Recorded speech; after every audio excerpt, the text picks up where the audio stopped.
La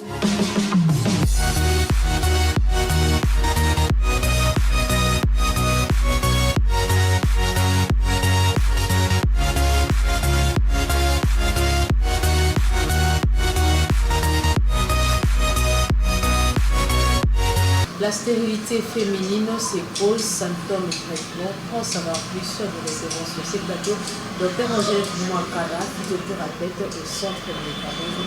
Bonjour Madame Bobette. Comment vous allez? Je vais bien, merci, et vous? Je fais la salle.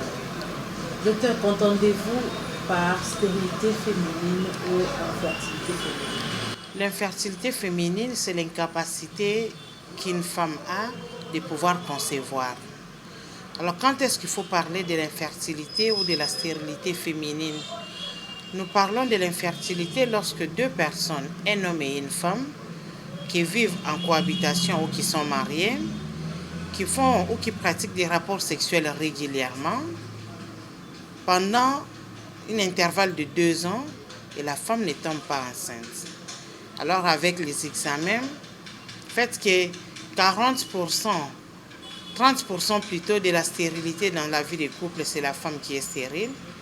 C'est avec les examens qu'on pourra conclure que cette femme ici, elle a un problème d'infertilité du couple ou elle a un problème de stérilité du couple. Docteur, vous avez dit qu'il faut attendre 2 ans. Pourquoi c'est 2 ans? Est-ce que ma famille nous sommes en 2 ans, il faut que stérile ou pendant ces temps, pourquoi seulement attendre 2 ans? Normalement, pour la stérilité, aux assurés qui ont il faut que 2 ans il y a un rapport régulier. Mais rien n'empêche que vous déjà remarqué yango, 3, 4, 5 ou 6 mois après, vous déjà remarqué que vous avez un problème ya kobota. Surtout beaucoup plus ceux qui mobile est bien portant et que moi sindé a un problème il y a conception. Donc là déjà d'office au calculer que moi si n'anga un problème ya kobota yenda zobota te. Mais ezalaka penza conseiller te ko se précipiter na conclure que la femme a un problème d'infertilité avant les 2 ans. Parce que 2 ans donc kolala bola ndela penza cycle na bino na ndenge sengeli wana nde okoko conclure que moi si na yo azana problème kobota. Docteur, bilembo nini toboyeba ke mwasi aza stérile? Est-ce que bilembo ezali à l'œil nu boye ou bien te ye moko mwasi akoki déjà kosala ndenge po amiyeba ke ana protection na nzoto? En fait, à l'œil ni boye ezalaka kaka kozanga mwana ntango bato baovanda baolala baolamuka bazanga mwana aza kaka te. Déjà, là, il y a voisins, famille, et remarquer qu'il y a quelque chose qui ne va pas. Mais, moi, si y est moko, elle peut déjà sentir qu'elle a un problème. Soit, elle a une perturbation, il y a une règle, et bimaka, ce qui est lingi, et qui ne rappelle ce qui est lingi. C'est-à-dire quoi? À régler dans le mois d'août, on va régler les choses dans le mois d'octobre et en novembre. Déjà, il faut se sentir que dans la règle à bouiller, et comme il y a un à part les règles, tant on est dans l'émission précédente, on a un myome. Le jour où il faut le jour il y a ovulation, il y a un problème, il y a hémorragie entre règles. Mais qu'il y a et bien la place il y a ovulation. Moi ça on comprendre que nazo réglé c'est parce que nazo yeba ko identifier ovulation té. Il y a également à part l'insuffisance hormonale, il y a également des infections urogénitales. Moi je suis un microbe belé et bana ndenge nini. Na niveau ya col na ye pour na ba bazalaka victime ya kosala ba avortement avec irritage. Quand les tika la moi polele parce que ce qui est polele bongo microbe ya kozana on a niveau ya muqueuse vaginale na ye et kolinga ekota na kati ya matrice na ene la raison comme na col moi place moko boye col evimbaka a développé maladie to bengaka cervicite. Alors pendant les rapports sexuels akobanda kokokati abando ka pasi moyen zoazemi Exact. Microbe et les cahiers côté à niveau de la matrice. Et ça la cahier na sali bumu passé a déclenché autobengaka endométrite, inflammation ya endomètre. Moyen concevoir na microbe na endométrite na ye exact. Alors aux ala pas azoka ba douleur na sali bumu ake contrôle ake examen ya échographie balobi na ki azana dystrophie ovarienne donc difficulté à l'ovaire de pouvoir fonctionner convenablement. Moyen à concevoir et causalité. Donc de douleur au niveau il y a organe reproducteur féminin déjà moi sur azana yango pour remarquer que ça moko ya ba raison oyo azana mwana na ndako te. Siko ba infection non soit no limbo zo tangi so. Est-ce que les a soignable ce bakoko soignant facilement? Est-ce que guérison et thérapie le plus tôt possible pour à concevoir tous les mots? Oui. Tout ce que je viens d'énumérer est soignable. Donc il y a possibilité que nous soignons les cervicites. Moi, si j'ai un problème, il y a microbe et côté à niveau de col et vimbisa col, nous les soignons. Nous soignons cette femme-là qui développe l'endométriose, misonia matrice. Et ceux qui ont calé sorti, il y a trompe de Fallope. Nous avons la possibilité de soigner yango. Nous soigner même ce que nous appelons les salpingites. Donc inflammation ya trompe, microbe wane kota et tambola ta mususu na ya mibali et kinda ko se retrouver na niveau ya ba trompe et vimbisa ba trompe.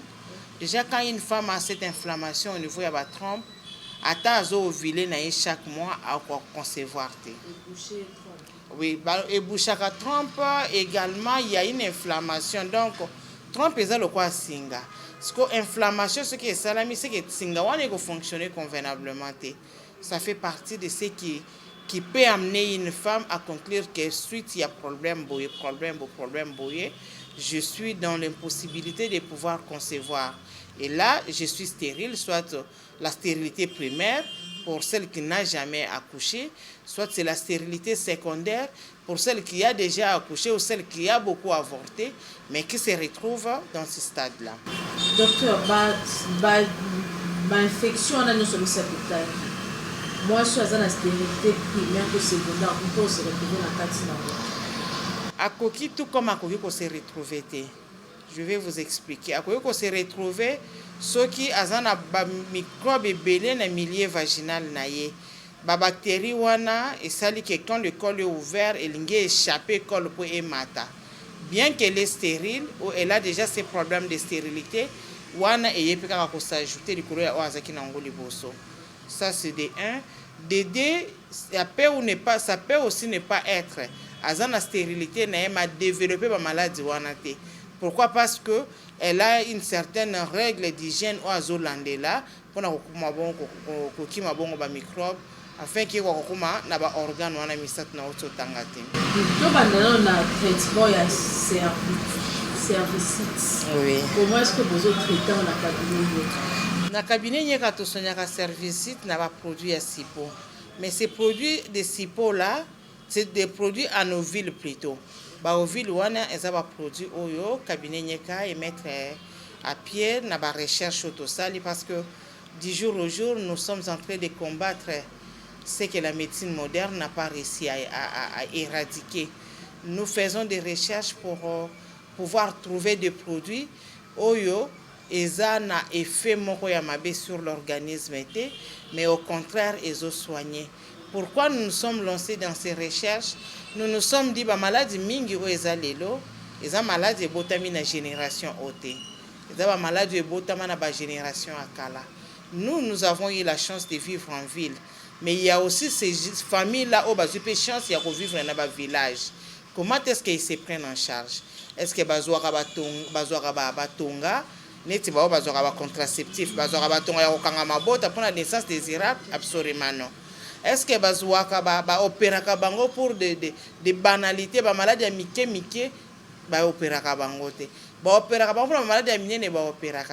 Alors pourquoi ne pas amener le mode de vie du village ici dans la capitale ou dans les centres-villes? C'est là où nous sommes décidés de faire des recherches sur ce que nos grandes sœurs, nos mères, nos petites sœurs, nos belles sœurs, nos membres de la famille qui vivent au village, ce qu'ils utilisent pour éradiquer des maladies, nous allons utiliser ça ici dans la capitale ou en ville, mais cette fois-ci, nous le modernisons pour obtenir de très bons résultats. Donc, service site na cabinet qui est soignable. Ils sont soignables quand ils ont un état normal, fonctionnement normal. Bon, endométriose. L'endométriose, elle est soignable au niveau du centre Nyeka. On va vous dire peut-être qu'il faut enlever ces muscles-là, il faut en passant par une intervention chirurgicale. Mais nous sommes toujours dit, ceux qui vont l'ongoli yango, est-ce que kobota les sous et kobota les sous. Et ces genres de femmes, elles sont exposées à être stériles. Alors imaginez un peu les douleurs qui s'engendrent quand vous passez que quelqu'un parle derrière votre dos en disant aza ekomba abota kate alongola bazemi na bomwana na ye matrice ezikaye. Comprenez un peu ce que ça fait. Et surtout lorsque on fait des sommiers pour concevoir, mozo va concevoir. Alors l'endométriose est soignable chez nous. L'endométrite, l'inflammation de l'endomètre elle-même, elle est soignable chez nous. Les salpingites également, elle est soignable chez nous. Et tous les trois maladies, elles sont soignées dans des produits à ovule, où chaque produit est destiné à soigner une seule et unique maladie. Docteur Angèle, infection na ndenge eloko nini ya kosala mpo tololi aencaisse bainfection na eske eza na nzela ya douche eza na nzela ya kosalisa nzoto mwasi na mobali to ekoya ndenge. Chez la femme, le porte d'entrée est ébélé, ou bien le facteur réseau que microbe et côté est ébélé. Dans plusieurs interventions, on a salaka, même celle que j'avais fait l'autre fois dans le mois de mars, lorsqu'on avait fait une promotion sur la prise en charge des pathologies propres aux femmes. On a expliqué que tant que vous avez une église, vous avez veillé dans l'église, vous avez une habitude de douche à l'église. Pourquoi? C'est parce que douche et église c'est un microbe ya maman nyonso oyo ba sokoli kuna. Tant yo ke sokola kuna yeba ke ko mema microbe wana na ndako na yo. Qu'est-ce que tu vas faire avec ça? Et pas na yo ba perte blanche ko bime belé, mais pas ya mobali na yo okotikela ye yango. L'air yo kotikela ye yango, il y a possibilité na yo comme stérile ou comme se paye stérile. Ce qui y a zaki na ye normal. Pourquoi je dis ça? Pendant les rapports à Rozong, c'est le sauce. Et à Rozong, c'est là, cette fois-ci, on a malchance. Pourquoi je dis malchance? Parce que quand nous avons l'air maï na yo, zoya poya kokota na col na yo, microbe wana etikali accroché na col na yo et ko déclencher yo inflammation na ya cervicite. J'ai toujours expliqué sous-vêtements ya friperie, je n'ai jamais encouragé des gens pour les utiliser. D'abord, ce sont des choses qu'on appelle des choses de deuxième main. Comment ton intimité peut tourner dans les deuxième mains? Hein? Ok, kosomba, et donc au kaleso mundela sa lata. A lembi yango, loko le pa na un appartement na ya koko tumbata na place ko tumbate. Azu yango nyonso asangisa na bilamba ke ko bwaka place o ba bwaka ka. Kuna bazu ba sélectionner ba tiango ballon moko ba tindi. Soki azalaki mundele ya chel.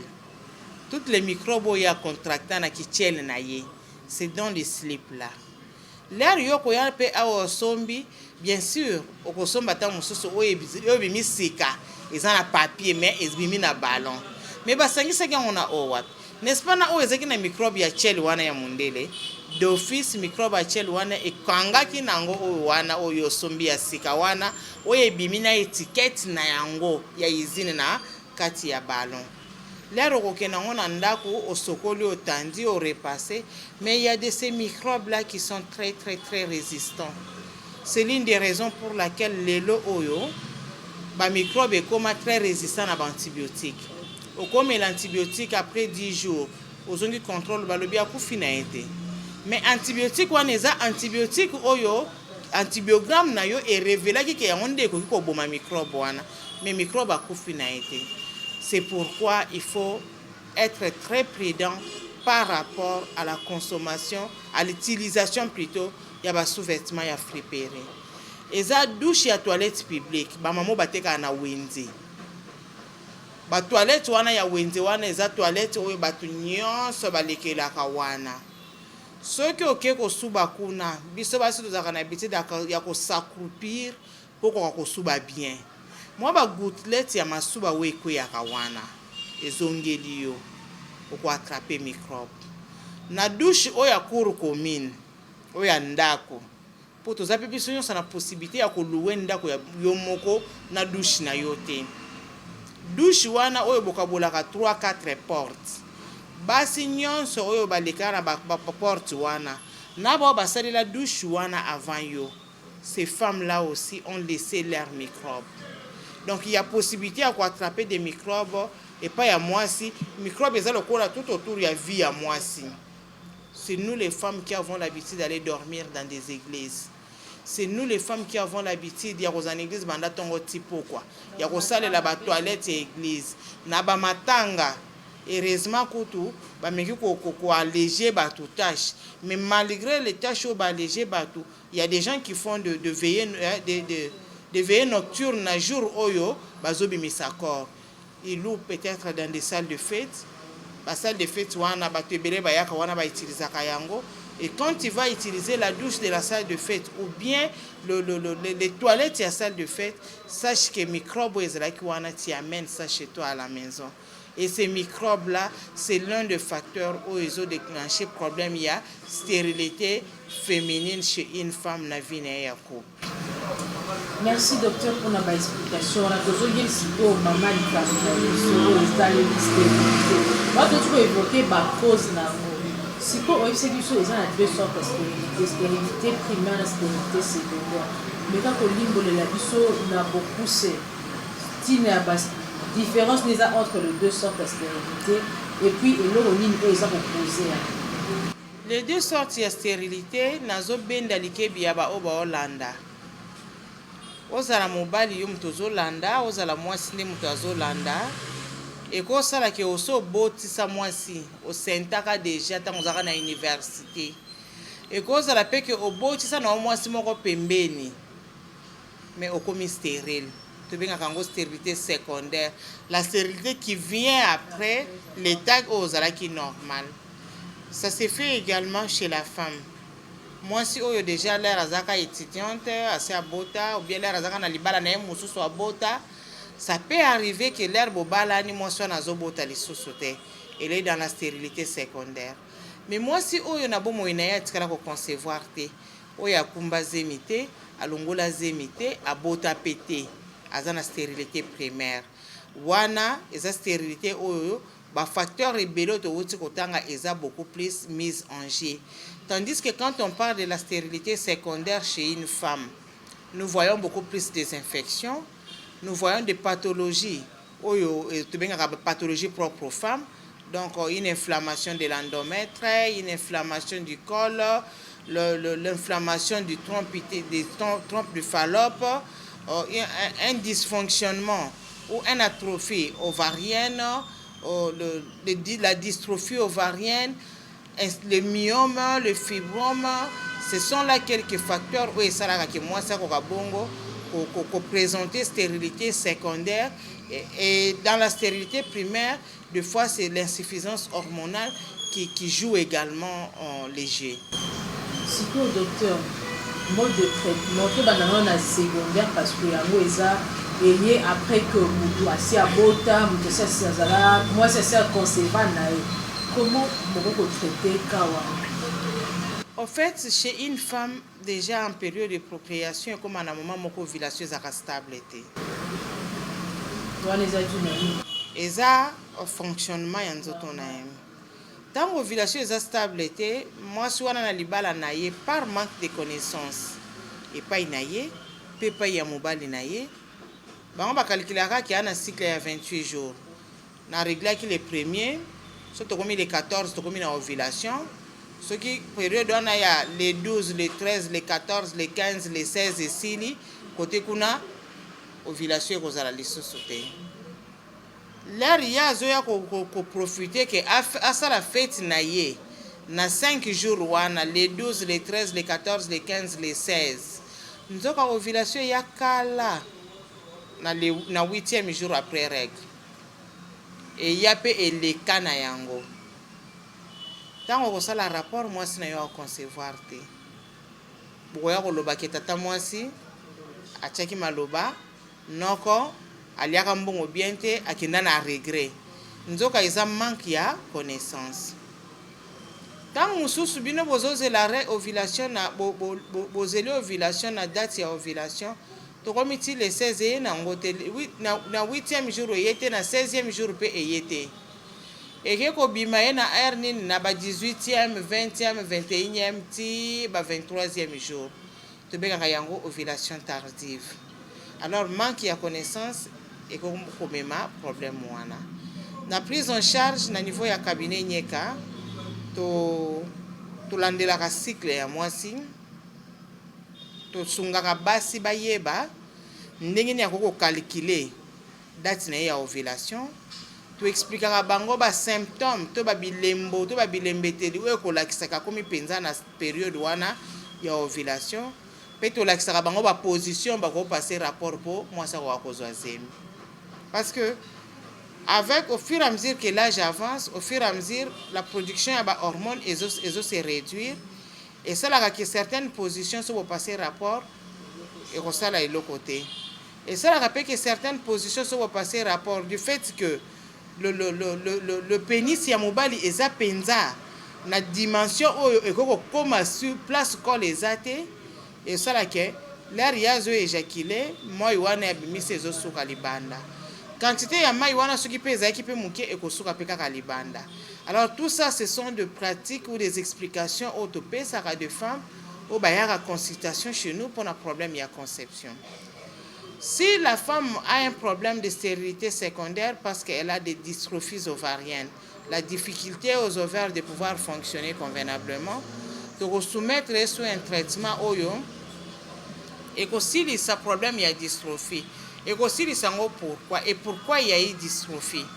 C'est parce que ba follicule to ba maki mike mike oyo salaka ba ovule et botami ebele na désordre pe et comme ko boucher ni moyen pour fonctionner exacté. Alors ovaire moyen à développer ovule moko exacté. Nous donnons des produits pour détruire ba follicule mususu pour libérer espace na ba misusu ko kabongo pour fonctionner. Je vais vous donner une explication très simple.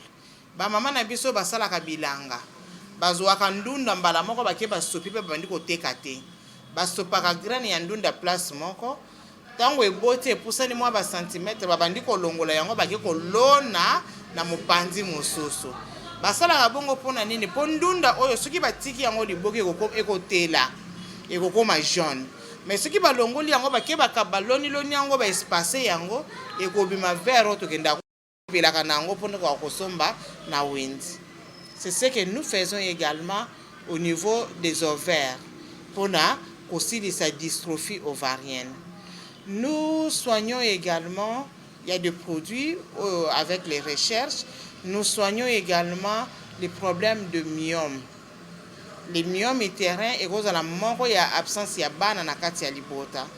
Nous les soignons et quand on soigne les myomes, on bosse directement la fertilité de la femme pour concevoir.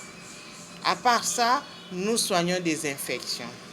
Donc, moi, je suis un microbe, ou stérilité n'a causé un microbe, ou la prise en charge de pathologie, il y a à la base, il y a stérilité, moi aussi, nous le faisons en fonction de la maladie, en fonction de facteur déclenchant.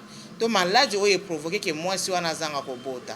Ce qui est la production hormonale et nous activons la production hormonale avec le produit et ceci permet à ce que moi si abanda ko régler ndenge sengeli cycle na ye se normaliser ovulation ko kosala mpe akoka ko concevoir. Wana traitement ils ont combien de temps? En fait la guérison dépend d'une personne à une autre. Na mona mutoya asali 3 semaines ya traitement à concevoir. Na mona pe mutoya asali 2 ans. Il y a traitement après à concevoir. Je vais vous expliquer pourquoi il y a sali 3 semaines ou a sali 2 ans. Il y a sali 3 semaines, Yenda Zalaki malade. Elle avait juste de fibrome.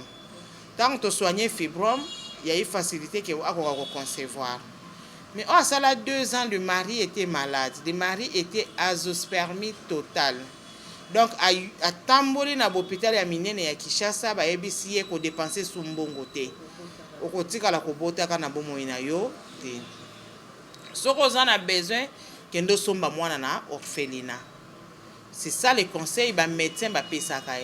Mais quand il est venu, ils ont suivi un traitement et le jour où ils ont totalisé leurs 2 ans de traitement, cette femme-là était enceinte. Aujourd'hui où nous parlons, moi je suis en plus de 7. Donc à dimanche on a des ordres de pouvoir récupérer les 20 ans où il y a stérilité na mobali na yo. Wana ezaki na cas ya stérilité secondaire, bon pour la stérilité primaire. La stérilité primaire également la prise en charge est un dernier mot qu'on a stérilité secondaire. Pour le d'abord facteur déclenchant aux causes maladie d'une ou essali que moi ça va concevoir. En fonction, à partir de là, on va pouvoir orienter les traitements. Mais il y a également cette stérilité secondaire là, où même ceux qui ont yungani à to yepanabiso aux solutions. C'est quelle stérilité primaire? C'est la stérilité primaire causée par la malformation congénitale. Au botami mes matrices na yo etikala ya mwana muke. Ozana 30 ans, ozana 40 ans, ozana iteris ya mwana 5 ans. Ata to pesio ki sindenge nini to komisa iteris na yo na âge ya 40 ans, il y a 30 ans, il y a 35 ans pété. Là, c'est une stérilité à vie. Et on va également expliquer aux malades que oyo qu'on dépenser na yombongo gauche droite, c'est parce que ce qu'on a trouvé là, c'est ça votre plus grand problème et qu'aussi la tête. Attention à le gars qui a une insémination. Mais ceux qui vont inséminer, ils inséminer wapi na matrice. Ce que imaginez un peu fillette il y a 3 ans. Ton nièce il y a 3 ans. Iteris naye, je ne crois pas que cause attend mususu munene ya musapi oyo. Siko ceux qui supposons que matrice neza mukie boy. Balobi ke baya kocha bébé na kato. Ça c'est que kokola po yemo ko matrice akola te. Ba hormones ezokoma place wana te. Testostérone, progestérone, estrogène, FSH, LH, ezokoma na yango place wana te. Ata batie mwana akosala te. Siko pona moto azaki na cas ya stérilité primaire, moi si ala boko concevoir après ezo dépendre. Na mona moko kuto azo ata traitement te. Bazala problème ya stérilité primaire na yena mobali na ye. Basali si fiche na tuniye date ne ya règle na calculer ovulation ezo tomber après 7 jours. Na PCA kaka produit moko juste pour booster la fertilité. Après 7 jours baye na fongoli ekola ke à concevoir zemia mapasa. Donc la conception dépend de l'organisme à un autre et des facteurs déclenchant ces problèmes d'infertilité aussi. Quel est le message que vous lancez dans bandeko nyonso bazo vivre situation na présentement dans la Je tourne le regard vers toutes les femmes. Dans le baron à lingala, dans le baron pena français. Toutes les femmes de partout dans le monde qui suivent cette émission à cette heure-ci. Vous avez un problème d'infertilité. Au réglant à un certain moment, règle les sauter. Donc tu es dans la ménopause précoce. Il y a possibilité, tous les gens qui règle, puis ovulation et salama au concevoir. Toutes ces femmes qui sont en train de suivre cette émission, bazo finga yo mingi obotakate. Il y a possibilité que yo okoka kozwa zemi pe obota mwana na yo moko. Toutes ces femmes qui suivent cette émission ozobota te parce que ozan a besoin ya kobota, mais âge na yo ekomi kosala yo défaut. Il y a possibilité de booster ta fertilité pour kobota mwana na yo moko. Je sais que ozoboko la bana bandeko, bazaya bandeko na yo, ils ne sont pas les tiens. Parce qu'un jour, ba parents na bango bakoya, mais il y a possibilité que okoka kozwa oya yo moko. En nous contactant sur le plus 243 81 172 92 26. Ozan a problème, il y a stérilité, ozan a problème, il y a infertilité. C'est un problème qui date de longtemps ou qui date d'hier. Problème ozan a yango basali oyo baexamen nyonso bamoni koza normal mais ozozwa kaka zemi te, venez. Pourquoi je dis il faut venir? C'est parce que ça peut aussi être que l'acidité oyo eza na mikese vaginale na yo ezoboma bana ntango mobali na yo azo éjaculer. Ça peut également être l'acidité oyo eza na mai ya mobali na yo ezoboma bana na ye moko sans qu'il y a bongo ko éjaculer. Betango bana bazoma déjà basi bakufi. Il y a possibilité de vous soigner, de réguler votre pH et de vous ramener dans l'état normal au corps qu'on recevoir. Vous avez des problèmes de santé, vous êtes femme au foyer, vous êtes femme libre, vous désirez avoir des enfants, vous avez sillonné ça et là en recherchant comment trouver la solution à votre problème. Il y a déjà la solution au niveau du cabinet Nyeka. Il suffit seulement de nous contacter sur le plus 243 81 170 92 26. Vous avez la solution. Vous souffrez de myome, vous souffrez de fibromes, vous avez des kystes ovariennes, vous avez la dystrophie ovarienne, la salpingite, la cervicite, l'endométrite, l'endométriose, la ménopause précoce. Vous avez besoin d'avoir des enfants, n'allez plus à gauche ni à droite. Vous avez la possibilité de trouver la solution à votre problème en nous contactant sur les numéros qui sont affichés en bas de votre poste téléviseur. Vous aurez la solution à votre problème. Ou de passer directement sur l'avenue Kasavubu, numéro 8, dans la commune de Kasavubu. La référence, nous sommes sur le triangle du marché Mariano. Oh, non, soyez Wenza Mariano. Toza juste place Nzele Outi Mariano et Kasavubu. Sur le triangle du côté Kasavubu, Kasavubu numéro 8, nous avons la solution à tous les problèmes qui touchent les femmes, en particulier la stérilité. Merci beaucoup, Dr Angèle, pour cette assurance que vous donnez aux femmes qui sont en train de souffrir, qui sont en train d'être insultées, qui sont en train d'essuyer toutes sortes de menaces dans la belle famille, dans la parole. Merci à vous aussi, chers téléspectateurs, de nous avoir suivis. Retenons qu'au cabinet Nyeka, la solution est trouvable à notre. Merci à vous.